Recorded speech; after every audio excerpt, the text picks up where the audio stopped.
মুরগির মতো ঝিমাচ্ছিস কেন? তুই কি কোলে? যা এখন ঘুমিয়ে পড়। আজ রাতটা পার হলে কাল আমার বিয়ে।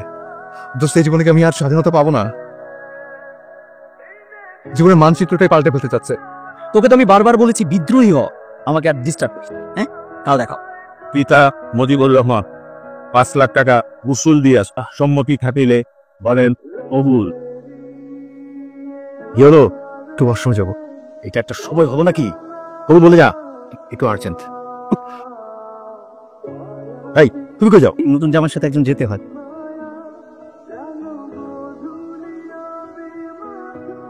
কি হলো? মাত্রকে ডাকো। চাচা, ঋতু তো দেখি পালা গেল। এখন সারাদিন ঘুরবো ফিরবো, যা ইচ্ছা তাই করবো। বন্ধু আমার উদাস প্রেমী। কে সে? তোর জন্য একটা জব করছিলাম না, হ্যাঁ। ওটা কনফার্ম। ইয়েস। শিট। রাস্তার মাঝখানে আপনি এভাবে পাগল নাকি? একটু উবার কল করে দেন না আমাকে প্লিজ। আমি নামিয়ে দিচ্ছি, আসুন।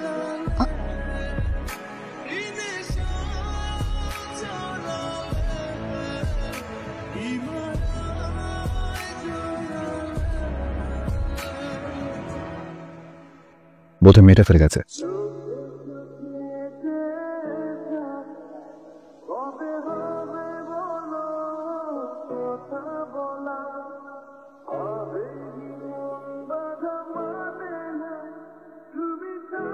মিটাজি কি ইনোসেন্ট, এত মায়াসের মতো। বলেছিলাম না প্রেম হয়ে যায়, তোর জীবনেও প্রেম এসেছে। আমি কি কোথায় খুঁজে দেবো? কাল তো জয়নিং, সকালে উঠতে হবে। আমি ঘুমাতে গেলাম। কিছু থ্যাংক ইউ স্যার। চলো তোমার চ্যাটে বুঝিয়ে দিই। আর উনি হলেন রুদ্র হাসান, তোমাদের নতুন ইনচার্জ। তোমরা সবাই ওনার থেকে ভালো তো শিখে নেবে। ওকে? যাই হোক, আজকে শুধু আমরা একটু পরিচিত হবো। আদব। এক্সকিউজ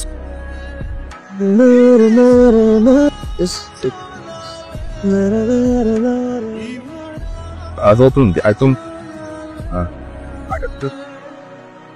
সামওয়ে আমি না প্রেমে পড়ে গেছি। তোর কাছে ভালো লাগে না? ভালো লেগেছে। ইনফ্যাক্ট আমি তাকে আগে থেকে চিনি। তার আমার কাছে একটা জিনিসও পাওনা আছে। রোসানের সাথে না প্রেমটা হয়ে যাবে। ওটা আসলে লাভ এট ফার্স্ট সাইট হচ্ছে। মেয়েটাকে ভালো লেগেছিল না, ওর থেকে চোখ সরাতে পারছিলাম না। টিম লিডার হয়ে ইন্টার্নি করা একটা মেয়ের সাথে প্রেম, ব্যাপারটা একটু কেমন না? এভাবে তো ভাবিনি। কি তুই না একটা কাজ কর, মাথা থেকে ছেড়ে ফেল, কেলেঙ্কারি হয়ে যা। হি ইজ তো সামটা।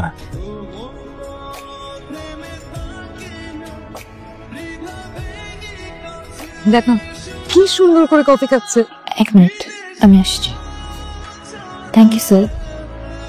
It's okay. আসি।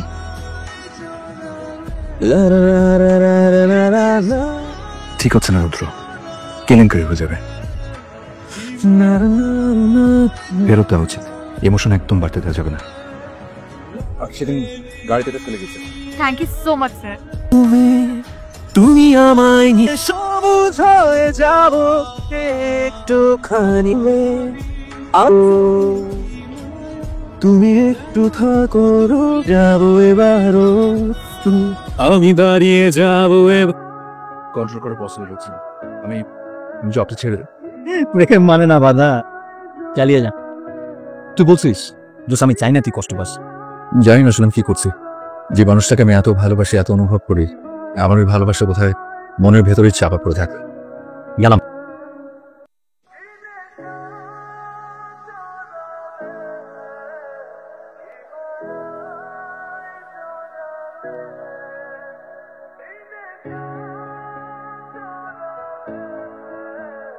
স্যার ডেকেছে না? বসো। তুমি তো খুব পপুলার টিম লিডার, স্মার্ট, এটা স্বাভাবিক। অনেক মেয়ে তোমার সাথে রিলেশন করতে চাইবে। হঠাৎ এসব কথা আমাকে কেন বলছেন? যেন এমন কখনো না হয়, তাহলে আমি অনেক কষ্ট পাবো। দেখো, আমার মনে হয় ব্যাপারটা তুমি বুঝতে পেরেছো। তুমি এবার যেতে পারো। সালাম করছে।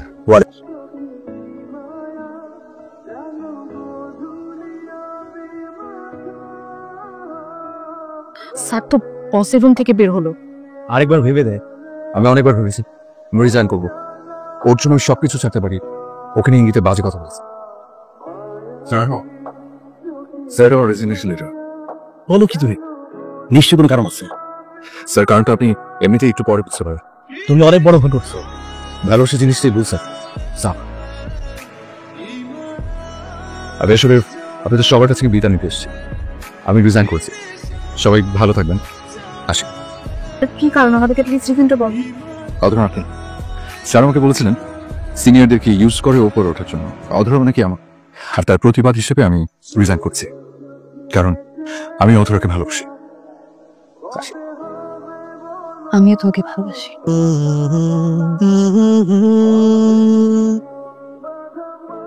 বাবার ভয়ে ভয়ে আমি জীবনে কখনো প্রেম আসেনি, ভালো লাগার সুযোগও তৈরি হয়নি। আর মনে মনে স্বপ্ন মনেছি যে কেউ একজন আমার জীবনে আসবে, সে কেউটা এখন তুমি। আর যদি কোনো কারণে তোমার এই স্বপ্নটা ভেঙে যায়, সেই দিনটাই যেন আমার শেষ দিন হয়। থমকে যাব এবারও,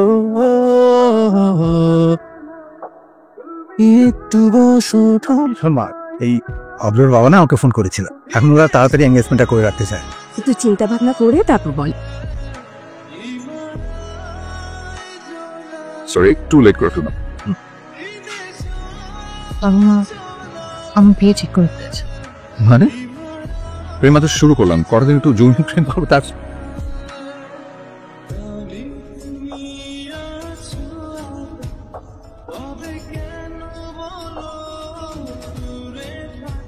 রুদ্র আমি চলে এসেছি তোমার কাছে। বলেন কবুত। একটু ওয়াশরুমে যাও।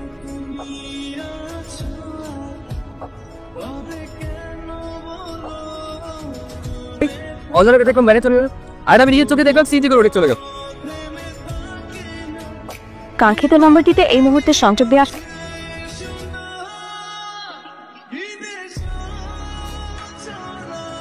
হ্যালো, আমি জানি তুমি শুনছো। মনে পড়ে একটা বিয়ের আসর থেকে তুমি পালিয়েছিলে। বিয়ের আসরে ফেলে রেখে পাত্র পালিয়ে যাওয়াটা কত কষ্টের। প্রচুর মানুষের উপহাসের শিকার হয়েছে, তাই কিছুটা তোমাকে ফিরিয়ে দিলাম। আমি বিয়ে করছি, কাল এঙ্গেজমেন্ট। আংটিটা পরাও।